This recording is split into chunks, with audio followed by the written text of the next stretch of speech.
ప్రధానంగా ఇక్కడ ఒక కథనం మనం చదువుకోవాలి. ఎన్టీవీలో ఒక కథనం ప్రచురితమైంది. నల్లగొండకు సంబంధించిన మంత్రి, ఒక మహిళా ఐఏఎస్ ఆఫీసర్కు సంబంధించిన వార్త ఒకటి ఎన్టీవీలో ప్రచురితమైంది. ఎన్టీవీలో వేసిందా వెనుక రేవంత్ రెడ్డి ఉన్నాడు.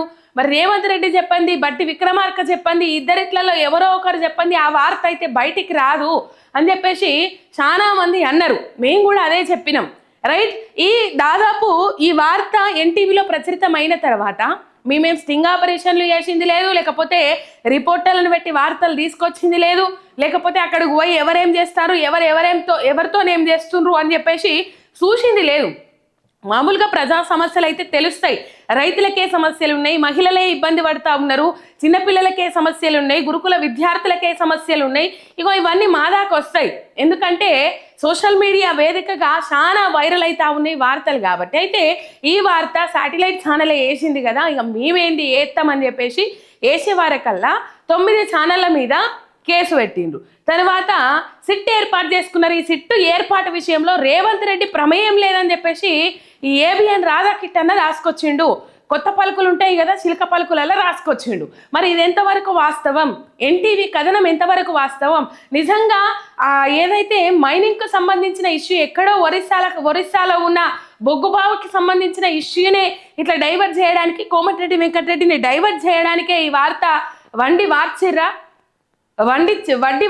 అని చెప్పేసి మాట్లాడితే వీళ్ళు జర్నలిజం గురించి మాట్లాడుతూ ఉన్నారు. వీళ్ళు జర్నలిజం గురించి మాట్లాడితే తలలు దించుకోవాల్సిన పరిస్థితి. గతంలో ఎన్ని స్టోరీలు రాయలే బీఆర్ఎస్ పార్టీ నాయకుల మీద, ఎన్ని స్టోరీలు రాయలే ఏబిఎన్ రాధాకిట్టన్న. ఇలా మాట్లాడుతూ ఉన్నాడు.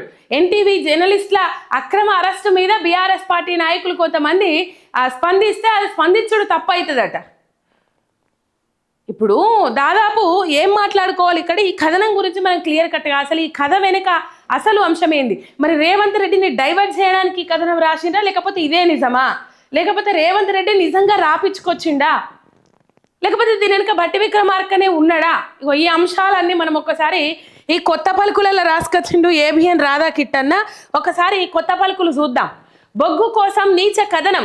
ఎక్కడ ఒడిస్సాలోని నైని బొగ్గు బ్లాక్ కోసం టెండర్లు పిలవడం ఏమిటి, ఆ టెండర్ల ఖరారులో జాప్యం జరగడం ఏమిటి, ప్రతిగా ఎన్టీవీలో ఒక అనైతిక కథనం ప్రసారం అవడం ఏమిటి, ఇందులో మంత్రి కోమటిరెడ్డి వెంకటరెడ్డి పాత్ర ఏమిటి, ఉప ముఖ్యమంత్రి బట్టి రంగంలోకి ఎలా వచ్చారు, ఈ వ్యవహారం గురించి తెలిసి సీఎం రేవంత్ ఎందుకు మౌనంగా ఉండిపోవాల్సి వచ్చింది అని ప్రశ్నించుకుంటే మళ్ళీ నైని బొగ్గు బ్లాక్ వ్యవహారమే మూల కారణమని స్పష్టమవుతా ఉన్నది.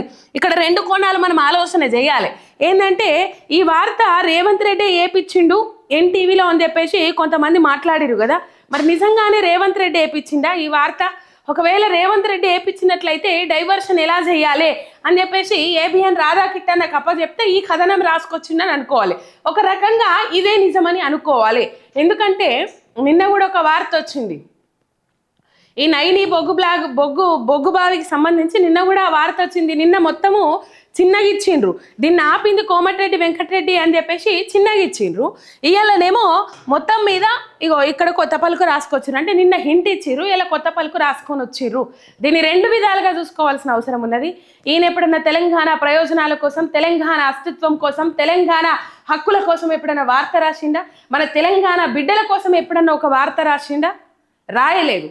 కానీ ఇది చదువుకోవాలి. ఇప్పుడు ఒకసారి చూడుర్రి, రైట్. ఈ టెండర్ పై బట్టి విక్రమార్క, ఎన్టీవీ అధిపతి నరేంద్ర చౌదరి ఆసక్తి చూపుతున్నారని, తాము తెర మీదకు తెచ్చిన సంస్థకు టెండర్ దక్కేలా టెండర్ నిబంధనలు రూపొందించారని అధికారులు చెబుతున్నారు. టెండర్లో పాల్గొనే సంస్థలు సదరు బొగ్గు బ్లాక్ను సందర్శించాలన్న వింత నిబంధనలను విధించారు. వ్యవహారం ఇంత దూరం రావడానికి కూడా ఈ నిబంధనే కారణం. క్షేత్రస్థాయి సందర్శన ఏ కంపెనీ అయినా చేయవచ్చు కదా, ఇంత సింపుల్ నిబంధన పెట్టారేమిటి అనే సందేహం ఎవరికైనా కలుగుతుంది. అయితే ఇందులోనే తిరకాసు అంతా ఉన్నది. కావాల్సిన కంపెనీ వారికి మాత్రమే ఫీల్డ్ విజిట్ సర్టిఫికెట్ను అధికారులు జారీ చేస్తారు. తస్మదీయ కంపెనీలకు సర్టిఫికెట్ జారీ చేయరు. దీన్ని అడ్డు పెట్టుకొని కావాల్సిన కంపెనీకి నైని బ్లాక్ను కేటాయించడానికి స్కెచ్ సిద్ధమైంది. ఈ దశలో కోమటిరెడ్డి తన సోదరుడికి చెందిన సుషి హైటెక్ కంపెనీకి ఫీల్డ్ విజిట్ సర్టిఫికెట్ జారీ చేయాల్సిందేనని పట్టుబట్టారు. అలా సర్టిఫికెట్ జారీ అయితే పోటీ ఏర్పడుతుంది. తమ స్కెచ్ అమలు కాదని భావించి ఒక అనైతిక కథనం వండి వార్చారు. అంటే ఈ కథనానికి బట్టి విక్రమార్క ఒక రకంగా కారణము అని చెప్పేసి చెప్తా ఉన్నాడు. ఎవరు? ఏబిఎన్ రాధాకిట్టన్న. ఎన్టీవీ ఓనరు నరేంద్ర చౌదరియే కారణం. ఎందుకంటే ఇక్కడ పోటీ పడుతుంది ముగ్గురు. అక్కడెక్కడో ఒరిస్సాలో ఉన్న నైని బొగ్గిబావికి సంబంధించి బట్టి విక్రమార్క, కోమటిరెడ్డి వెంకటరెడ్డి, ఎన్టీవీ ఓనరు నరేంద్ర చౌదరి, వీళ్ళు ముగ్గురు పోటీలో ఉన్నారు. అయితే కోమటిరెడ్డి వెంకటరెడ్డి మొండి పట్టుబట్టడానికి గల కారణం ఏంటంటే పోయిన బీఆర్ఎస్ ప్రభుత్వం హయాంలో ఒకరికి కేసీఆర్ గారి హయాంలో ఒకరికి అప్పచెప్తాము అని అంటే కోమటిరెడ్డి వెంకటరెడ్డి దాన్ని ఆపిండ్రట. రైట్, ఆ వార్తని నిన్న రాసుకొచ్చిండు. దాన్ని కొనసాగించుకుంటేనే ఇలా ఈ కథనం రాసుకొని వచ్చిండు. రైట్, దీనిలో రెండు విధాలుగా ఆలోచించాల్సిన అవసరం ఉన్నది అని నేను ఎందుకు చెప్పిన అంటే అందుకే చెప్పిన. ఒకవైపు రేవంత్ను సైడ్ ట్రాక్ పట్టియడానికి, లేకపోతే రేవంత్ రెడ్డిని డైవర్ట్ చేయడానికి ఈ అంశం నుంచి, ఇంకొకటి ఇదే నిజం కావచ్చు అని. నిజం కావచ్చు, కాకపోవచ్చు. వెంకటరెడ్డి వల్ల తమ లక్ష్యం దెబ్బతింటున్నదని ఎన్టీవీ యాజమాన్యం రంగంలోకి దిగింది. ఫలితమే ఇక మంత్రి రాసలీలని అర్థం వచ్చేలా కథనం. నల్లగొండ జిల్లా కలెక్టర్లుగా పనిచేసిన 2 మహిళా ఐఏఎస్ అధికారులను ఇందులోకి లాగడంతో ఐఏఎస్ అధికారులు భగ్గుమన్నారు. వారితో ఐపీఎస్ అధికారులు కూడా చేతులు కలిపారు. అధికారులు అంతటితో ఆగకుండా ఎన్టీవీ కథనంపై సిట్టి ఏర్పాటు చేయాలని నిర్ణయించుకున్నారు.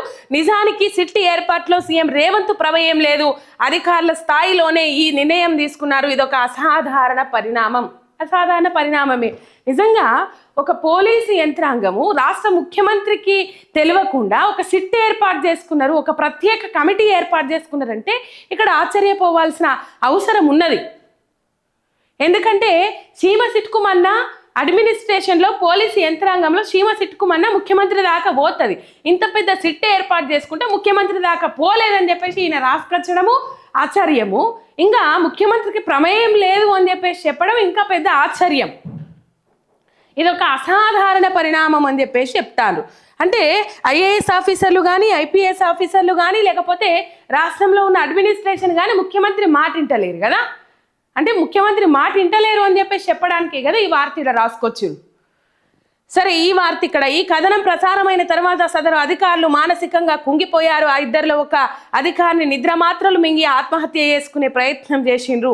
న్యాయంగా అయితే ఈ వ్యవహారంలో జర్నలిస్టులను అరెస్టు చేయడం సమర్థనీయం కాదు. చైర్మన్ ఆదేశాల మేరకే సదరు కథనాన్ని ప్రసారం చేశామని జర్నలిస్టులు చెప్పినందున చర్యలంటూ తీసుకుంటే చైర్మన్ పై తీసుకోవాలి.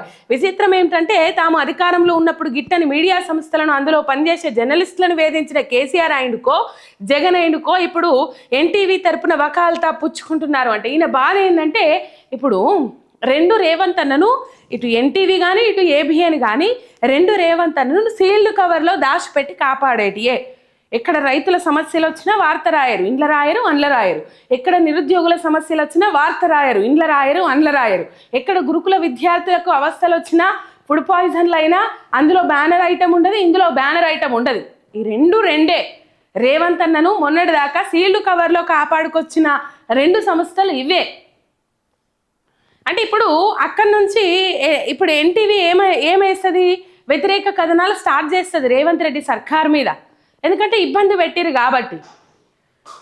ఇప్పుడు ఆ క్రెడిట్ అంతా నాకు ఒక్కనికే రావాలని చెప్పేసి ఈయన ఆలోచన చేస్తాడు. ఎందుకంటే బరాబర్ చేస్తాడు. రైట్, ఎన్టీవీ కథనం జర్నలిజం ప్రమాణాలకు పూర్తి విరుద్ధం. నిజంగా జర్నలిజం ప్రమాణాల గురించి ఈ కిట్టన్న మాట్లాడితేనే గమ్మత్ అనిపిస్తా ఉన్నది. ఒక పార్టీకి తొత్తులాగా ఒక పార్టీని కాపాడుకుంటా, తెలంగాణ రాష్ట్రంలో తెలంగాణ సొమ్ము తినుకుంటా, తెలంగాణ ప్రజల సొమ్ము తినుకుంటా, ఆంధ్ర ప్రయోజనాల కోసం పనిచేస్తున్న వ్యక్తి ఇలా జర్నలిజం ప్రమాణాల గురించి మాట్లాడే గమ్మత్ అనిపిస్తా ఉన్నది. ఇగో అసలు కథ ఇదట. ఎన్టీవీ స్టోరీ వెనక అసలు కథ ఇదట. ఎక్కడో ఒరిస్సాలో ఉన్న బొగ్గుబావికి సంబంధించి, నైని బొగ్గుబావికి సంబంధించి ఆ టెండర్ల విషయంలో లొల్లొచ్చిందట, కొట్లాట వచ్చిందట. నాకే కావాలి ఆ సర్టిఫికేట్ అని చెప్పేసి కోమటిరెడ్డి వెంకటరెడ్డి మొండిపట్టు వట్టుడుతోని మరి ఇక ఎన్టీవీ నరేంద్ర చౌదరి కూడా నాకు కావాలని చెప్పేసి ఆలోచన మీద ఉన్నారు కాబట్టి ఈయనను సైడ్ చేయాలి, సైడ్ ట్రాక్ పట్టియాలని చెప్పేసి కోమటిరెడ్డి వెంకటరెడ్డి మీద వార్త రాసుకొచ్చిండు అని చెప్పేసి, వార్త వేసుకొచ్చిండు అని చెప్పేసి ఏబిఎన్ రాధాకిట్టన్న కొత్త పలుకులలో ఇగో ఈ చిలక పలుకులు చెప్పుకొచ్చిండు. ఇది కథ.